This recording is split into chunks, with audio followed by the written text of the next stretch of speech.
Hello guys, welcome back to my channel. আর আজকের এই ব্লগটা একটু অন্যরকম। চলো কী ধরনের ব্লগ তোমাদের সাথে শেয়ার করি। বারুইপুরে মদারহাটের রক্ষাকালী পুজোর ব্লগটা আজকে তোমাদের সাথে শেয়ার করব। এটা একটা বিখ্যাত রক্ষাকালী পূজা। এখানে দূর দূরান্ত থেকে ভক্তরা আসে এই রক্ষাকালী পুজোয় মায়ের পুজো দিতে।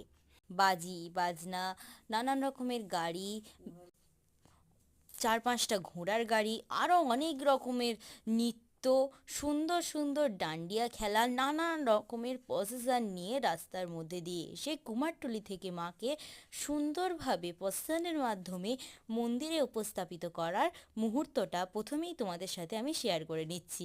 তো তোমরা এখন যেটা দেখছো এটা হচ্ছে কি ব্যান্ড পার্টি বাজনা। তার আগেই তোমাদেরকে আমি দেখিয়েছি, তারপরেই আমি তোমাদের সাথে শেয়ার করব সুন্দর মেয়েদের নৃত্য, আরও আরও নানান রকমের মুহূর্ত। এবারে তোমরা দেখতে পাচ্ছ স্বয়ং মা কালী, অর্থাৎ কিছু নারী এবং পুরুষের সুন্দর একটা প্রসেসনিং নৃত্য। এই নাচের মধ্য দিয়েই মা কালীকে কিন্তু আমরা মন্দিরের উদ্দেশ্যে রওনা নিয়ে যাওয়া হচ্ছে। এবং সব শেষে আসবে একটা হরিনামের দল, যারা রাম ও নারায়ণ গানের মাধ্যমে তাকে মন্দিরের উদ্দেশ্যে নিয়ে যাবে। এবং এই যে দুটো দেখতে পাচ্ছ, এইগুলো হচ্ছে ঘোড়ার গাড়ি।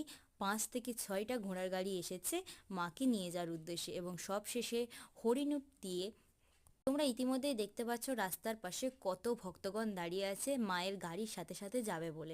শঙ্খ বাজিয়ে ধীরে ধীরে মন্দিরের দিকে নিয়ে যাওয়া হচ্ছে। তোমরা দেখতেই পাচ্ছ মাকে কিভাবে মন্দিরের দিকে নিয়ে যাওয়া হচ্ছে। এবার তোমাদের সাথে শেয়ার করে নেব আমাদের মায়ের পুরো লুকটা। আজকের মা কালীকে পুরো সোনা গয়না দিয়ে ভরিয়ে সাজানো হয়েছে। রক্ষাকালী হলো এক রাতের পুজো। এক রাতের মধ্যেই এই রক্ষাকালী ঠাকুর নিয়ে যেয়ে সেই ঠাকুর পূজা করে সেই ঠাকুর বিসর্জন করে দেওয়া হয়। এটাই হলো রক্ষাকালী ঠাকুর পুজোর নিয়ম। তোমরা দেখতেই পাচ্ছ বাজি ফাটানোর কিছু মুহূর্ত তোমাদের সাথে শেয়ার করে নিচ্ছি আমি। তো তারপরেই যেটা দেখাবো, মা এখন মন্দিরের মধ্যে মাকে নিয়ে চলে আসা হয়েছে। আর মন্দিরটা কিভাবে সাজানো হয়েছে সেটা তোমাদেরকে দেখিয়েছি। দেখো, খুব সুন্দরভাবে ফুল দিয়ে মন্দিরটাকে সাজিয়ে নেওয়া হয়েছে। এমনিতেও শনি মঙ্গলবার করে অনেক ভক্তের সমাগম এই মন্দিরে আমরা দেখতে পাই। তো এখন যে পরিমাণে ভক্ত আছে, যে তোমরা তো সেটা ভিডিওতেই দেখতে পাচ্ছ, সবাই কিন্তু দেখো মায়ের মন্দিরের সামনে ভিড় জমিয়েছে মাকে এক ঝলক জাস্ট দেখার জন্য। মায়ের পুজোকে ঘিরে অনেক মেলা বসেছে এখানে। তো তোমরা যদি এই মেলাতে এসে থাকো তাহলে আমাকে কমেন্টে জানাও। তো আজকের এই ব্লগটা কেমন লাগলো সেটা কমেন্টে জানাতে ভুলবে না কিন্তু। ধন্যবাদ, দেখা হচ্ছে পরের ভিডিওতে।